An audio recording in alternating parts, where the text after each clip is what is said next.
Estados Unidos. 1. Bush. A desvantagem de ver. Época 13 de outubro de 2001. A mídia não influencia a opinião pública só por esta ou aquela notícia em particular, por esta ou aquela opinião em particular.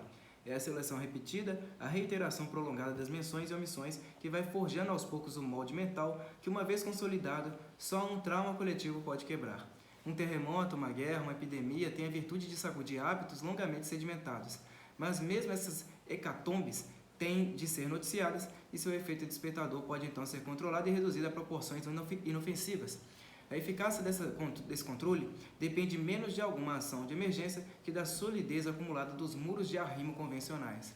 No Brasil, esses muros são talvez o caso de máxima durabilidade já contestado fora da cortina de ferro. Os atentados de 11 de setembro poderiam, de um só golpe, mudar a visão que os brasileiros têm do mundo, como mudar a dos americanos. Depois desses acontecimentos, não sobra muita gente nos Estados Unidos que não ponha em dúvida tudo o que ouviu contra seu país desde a decadência de 1960. Diante da queda do World Trade Center, é difícil um americano adulto não se perguntar se seus ídolos de juventude, Jane Fonda, Susan Sontag ou Noam Chomsky, não foram apenas traidores que ajudaram a condenar o Vietnã, a tirania e a miséria, enquanto os países vencidos pelos Estados Unidos cresciam em riqueza e liberdade. Mas o impacto dessa descoberta não chegou até nós, foi amortecido no caminho. Neste país, a mitologia anti-americana dos anos 1960 resiste bravamente, revigorada não somente pela vociferação repetitiva de lugares comuns da época, vendidos como explicações cabais dos fatos de hoje, mas pela completa exclusão das informações que poderiam mudar o pano de fundo, o quadro básico de referência desde o qual são interpretadas as novidades do dia. Nunca saiu num jornal ou revista deste país qualquer notícia, por mais mínima que fosse, sobre a oposição feroz, geral e obstinada que os conservadores americanos movem ao FMI, à ONU e, enfim, às políticas globalistas. Há mais de uma década, nosso povo é diariamente enganado quando os jornalistas o levam a acreditar que globalismo, americanismo e conservadorismo, estão de mãos dadas para oprimir o pobre terceiro mundo. Metade do eleitorado dos Estados Unidos vê a nova ordem mundial como um projeto socialista, anticristão e anti-americano. Foi essa gente que, mal ou bem, escolheu George W. Bush. A turma do globalismo, dos organismos internacionais, das ONGs, que comem territórios e poderes soberanos dos Estados nacionais, essa votou em peso em Al Gore, um homem cuja família deveu sua prosperidade ao patrocínio de Armand Hammer, mega empresário que a abertura dos arquivos de Moscou revelou ser um agente financeiro do Comintern. Assim como essas, milhares de outras informações básicas de domínio público nos Estados Unidos e na Europa não têm chegado até nós, mas bastariam essas talvez, para mudar de um relance toda a perspectiva com que o brasileiro vê o mundo. Bastariam essas notícias, talvez, para estourar a barragem de clichês com que é mantido longe da realidade. Por isso essas notícias não saem.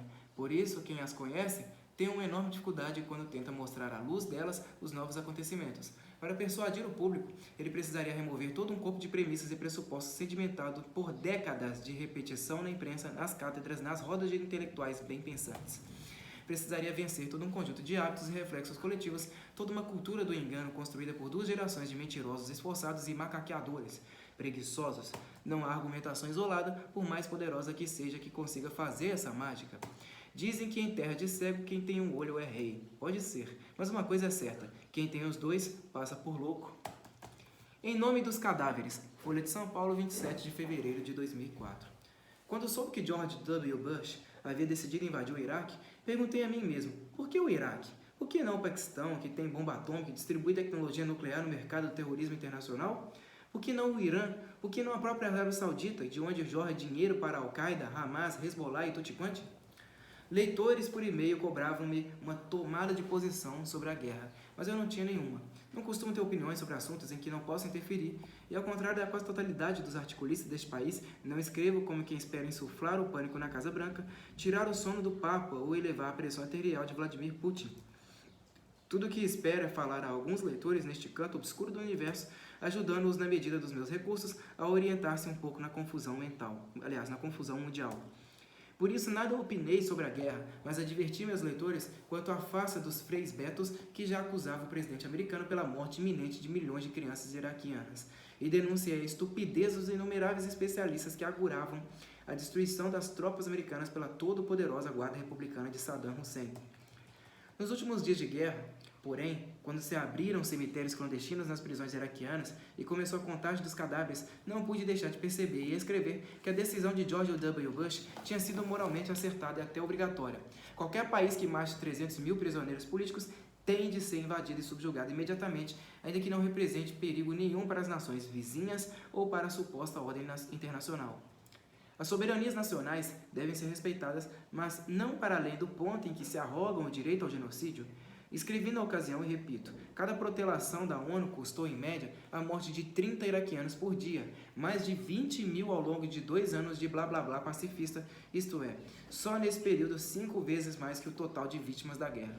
Por ter estancado esse fluxo de sangue inocente, com um número reduzido de baixas de ambos os lados e com a menor taxa de vítimas civis já observada em todas as guerras do século XX, o presidente norte-americano, quaisquer que tenham sido seus erros, merece a gratidão e o respeito de toda a humanidade consciente.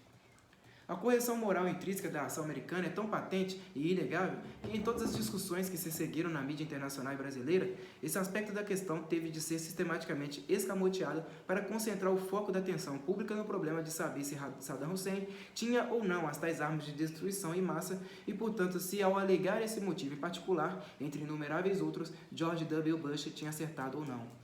Ora, um governo que mata 300 mil de seus governados não precisa ter altos meios tecnológicos de destruição em massa, porque com meios rudimentares já começou a destruição em massa no seu próprio território e tem de ser detido incontinenti por quem quer que tenha os meios de fazê-lo. Os Estados Unidos tinham esses meios e fizeram a coisa certa. A ONU os tinha e não fez nada. Quem dos dois é o criminoso? Não é à toa que aqueles que tentaram deter a ação americana e vingar-se dela depois de vitoriosa sejam aqueles mesmos pacifistas dos anos 1960 que, pressionando as tropas americanas a sair do território vietnamita, entregaram o Vietnã do Sul e o Camboja nas mãos dos comunistas, os quais aí fizeram rapidamente 3 milhões de vítimas, 3 vezes mais do que o total de mortes de décadas de guerra.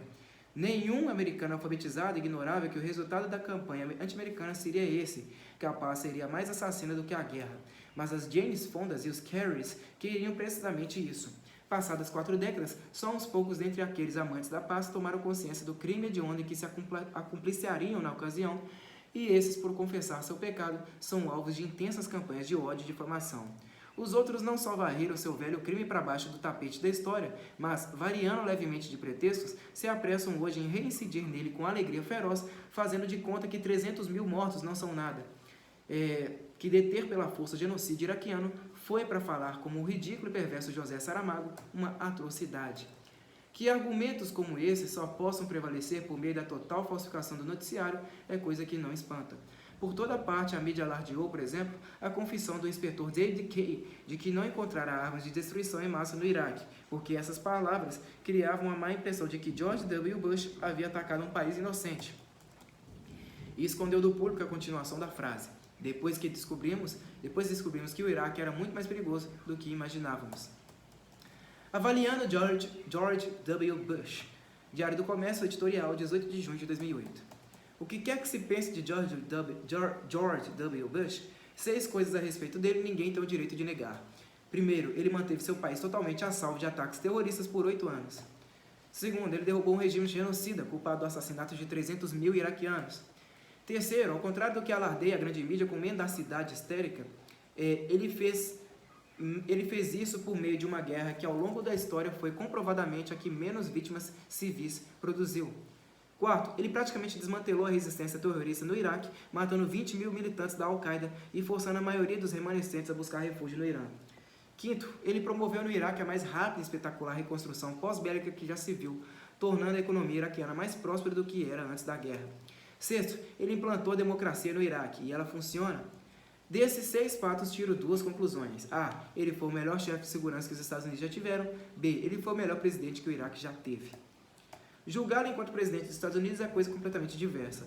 Quando foi eleito em 2000, os republicanos tinham todas as condições de vencer as eleições presidenciais seguintes por 4 décadas, desmantelar a conspiração do Partido Democrata com a esquerda radical e curar o país segundo as fórmulas consagradas de Ronald Reagan.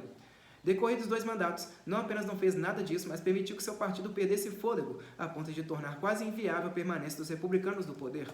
Atribuir esse vexame ao fracasso da guerra no Iraque não explica nada, é pura propaganda esquerdista enganosa. George W. Bush nunca fracassou no Iraque. Ele fracassou foi no front interno. Esse fracasso começou logo após o 11 de setembro, quando em vez de aproveitar a ocasião para denunciar o colaboracionismo democrata, desmoralizando de vez o esquerdismo e saneando a atmosfera política americana, preferiu fingir que seus inimigos eram seus amigos, criando uma ficção de unidade nacional contra o agressor externo. Os democratas, ostentando o rótulo de patriotas que o próprio Bush lhes grudara na testa e armados do prestígio assim adquirido, puderam esfaquear pelas costas o país, suas forças armadas e seu presidente sem que a população duvidasse um só instante de suas boníssimas intenções. Fugindo ao confronto que eles, por seu lado, buscavam insistentemente, Bush deu força a seus inimigos, que eram os inimigos dos Estados Unidos. Tudo o que teve de valente na condução da guerra, teve de politicamente covarde na luta interna. Resultado: seu sucesso é condenado como um fracasso, e seu verdadeiro fracasso não pode ser confessado em público sem desencadear 1000 vezes piorada a mesma divisão interna que ele ainda quer evitar, mas que seus adversários assumem cada vez mais barulhentamente, tirando dela contra os Estados Unidos as mesmas vantagens que Bush deveria ter tirado em favor do país. George W. Bush errou de profissão. É um grande comandante militar, mas não é um político de maneira alguma. 2. Obama. Os pais da crise americana. Diário do Comércio, 5 de março de 2009. Esse artigo aqui é muito bom. Se a folha de realizações criminosas dos movimentos revolucionários nas democracias não pode, por definição, concorrer com o desempenho deles nas áreas que dominam, nem por isso ela deixa de ser a causa principal de distúrbios e sofrimentos, seja no terceiro mundo, seja nas nações desenvolvidas. Não há crise, não há fome, não há violência, não há fracasso para o qual a proposta revolucionária, nua e crua ou numa de suas inumeráveis versões camufladas, não tenha dado sua contribuição essencial. Talvez o exemplo mais evidente esteja em nosso próprio país, onde as gangues de criminosos jamais teriam chegado a derramar o sangue de 40 mil brasileiros por ano se não fosse pela ajuda indireta e direta que receberam dos revolucionários, primeiro mediante a instrução em técnicas de organização e guerrilha, recebido dos terroristas presos na Ilha Grande na década de 70, segundo pela sucessão de leis que esses mesmos terroristas anistiados e transfigurados em políticos criaram para proteger os criminosos e dificultar a ação da polícia, terceiro pela assistência técnica e treinamento militar que as Farc hoje dão às quadrilhas nacionais. Mas outro exemplo não menos significativo é o da crise econômica americana. Especulações quanto às causas desse fenômeno pululam por toda a mídia internacional, mas é um erro metodológico monstruoso buscar explicações supostas tendências gerais da economia e da sociedade quando se pode pôr à mostra a sequência precisa e determinada de ações individuais e grupais que produziram o efeito. Muito da pretensa ciência social contemporânea consiste em camuflar as causas concretas sob universais abstratos. Não espanta que, na totalidade dos casos, os explicadores sejam ou os próprios agentes posando de observadores externos, ou suas vítimas idiotizadas, empenhadas em anestesiar-se mediante auto-injeções de pseudociência para não ter de enxergar a verdadeira identidade de seus opressores. Deixar-nos iludir por essa camuflagem é ainda mais inaceitável quando os agentes do processo daninho não têm sequer de ser investigados a posteriori, porque eles mesmos legaram ao historiador a exposição escrita de seus planos e métodos. No caso em questão, a derrubada da Previdência Social americana e do sistema bancário que a sustenta não foi o efeito de uma confluência involuntária de fatores anônimos, não foi nem mesmo o resultado de uma longa colaboração de inépcias, mas foi a simples realização de um plano traçado desde a década de 1960 por estrategistas de esquerda, inspirados por Saul Alinsky, mais tarde o mentor de um jovem estudante de direito, Barack Hussein Obama. O documento que o atesta acima de qualquer possibilidade de dúvida nada tem de secreto. Foi publicado em 1966 na prestigiosa revista The Nation e até hoje consta da lista dos 10 artigos mais lidos da publicação desde sua fundação em 1886. Os autores Cloward e Piven buscavam aí colocar em ação a regra ensinada por Saul Alinsky, que ele mais tarde enunciaria por escrito em seu livro Rules for Radicals, de 1971. Faça o inimigo pôr em prática seu próprio manual. A regra antecipa uma das táticas mais notórias da guerra assimétrica. David Horowitz assim a interpreta, abre aspas. Quando pressionado a honrar cada palavra de cada lei e estatuto, cada princípio moral judaico-cristão e cada promessa implícita do contrato social liberal, a ação humana é inevitavelmente deficiente. O fracasso do sistema em pôr em prática o seu manual de regras pode então ser usado para desacreditá-lo completamente e para substituir um manual capitalista por um socialista, fecha aspas. A estratégia proposta por Cloward e Piven, consistia, segundo Horowitz, em forçar uma mudança política através da crise orquestrada. Procurava acelerar a queda do capitalismo ao sobrecarregar a burocracia governamental com uma enchente de demandas impossíveis, arrastando então a sociedade para uma crise e um colapso econômico. Mas não pense que isso é a interpretação proposta por Horowitz. O texto original de Cloward e Piven é de uma clareza absolutamente cínica.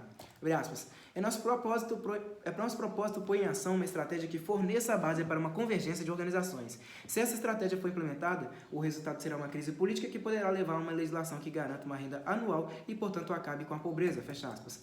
Cloward e Piven conseguiam explicando que havia um abismo de diferença entre os direitos nominais assegurados pela Previdência Social e o número de pessoas que desfrutavam efetivamente desses direitos. Se fosse possível localizar e organizar esses beneficiários inatendidos e usá-los para pressionar os institutos de previdência, estes não teriam dinheiro para atender a demanda e entrariam fatalmente em colapso. A proposta de uma legislação socialista surgiria, então, com aparente espontaneidade como natural solução do problema. Nas décadas que se seguiram, a estratégia foi aplicada à risca, arregimentando milhões de beneficiários potenciais para que exigissem seus direitos em massa e produzissem a crise. Na liderança desse movimento estava o grupo de ativistas formado por Alinsky, entre os quais Barack Hussein Obama. A pletora de créditos imobiliários fornecidos pelos bancos sob pressão dos ativistas a solicitantes desprovidos das mínimas condições de pagar os empréstimos foi a causa direta da crise bancária eclodida em setembro de 2008. Dois pontos essenciais do plano Cloward-Piven chamam imediatamente a atenção do observador externo. De um lado, a diferença entre duas concepções da Previdência Social. No sistema capitalista, a Previdência Social é, por natureza, um último recurso, a que o cidadão só deve recorrer em caso de extrema necessidade. A prosperidade geral do sistema, esperava-se, deveria prover por si o sustento das famílias, reduzindo ao mínimo as filas nos guichês da Previdência.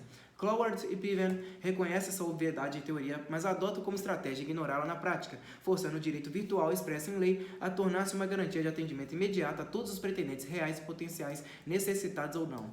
Entravam instantaneamente na fila, portanto, desde os miseráveis genuínos, um número insignificante, até pessoas de classe média baixa e meramente insatisfeitas com sua situação modesta. Abre aspas. Para cada pessoa nas listas de previdência, há pelo menos mais uma que preenche os critérios de legibilidade, mas não está recebendo assistência. Essa discrepância não é um acidente que emerge da ineficiência burocrática.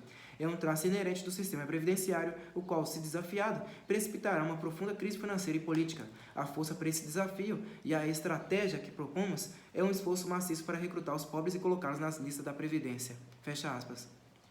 Sob esse aspecto, a mera entrada em ação da campanha Alinsky-Cloward Piven já modificava radicalmente a natureza do sistema, transformando o Estado liberal capitalista no Estado previdenciário pré-socialista, e a falência deste último seria então denunciada como crise do anterior. Do outro lado, o objetivo último proclamado, garantir uma renda anual estatal a todos os pobres, se autodesmascarava imediatamente como farsa, pelo enunciado mesmo do plano. Se a Previdência não tinha dinheiro nem para atender os direitos existentes no papel, como poderia tê-lo para arcar com um gasto imensamente maior? Acabar com a pobreza não era o objetivo do plano, era apenas o pretexto moral para gerar a crise. Este era o único objetivo real e não resta a menor dúvida de que foi alcançado. Neste caso, como em muitos outros, o discurso revolucionário apela a um objetivo utópico e inatingível para viabilizar o esforço por um objetivo prático perfeitamente atingível, só que propositadamente desastroso. Se olharmos para a situação atual da economia americana, com o sistema bancário agonizante e o desemprego crescendo dia após dia, e notarmos que tudo isso foi feito sob desculpa de acabar com a pobreza, é impossível deixar de perceber que os autores da ideia jamais acreditaram nessa desculpa. Assim como os propugnadores de leis criminais mais brandas não acreditavam em diminuir a criminalidade e os defensores da educação sexual nas escolas não acreditavam em diminuir os casos de gravidez adolescente. Todas essas medidas e muitas outras similares visam tão somente a destruir o sistema capitalista por meio de políticas assistenciais socialistas, calculadamente formuladas sob a lógica do prejuízo. Não há nenhum motivo razoável para supor que os danos resultantes fossem o puro efeito da inépcia ou da má administração. Foram resultados calculados, alcançados mediante uma engenharia social notavelmente eficaz. Trata-se sempre e invariavelmente de fazer o sistema pagar pelas culpas de seus agressores.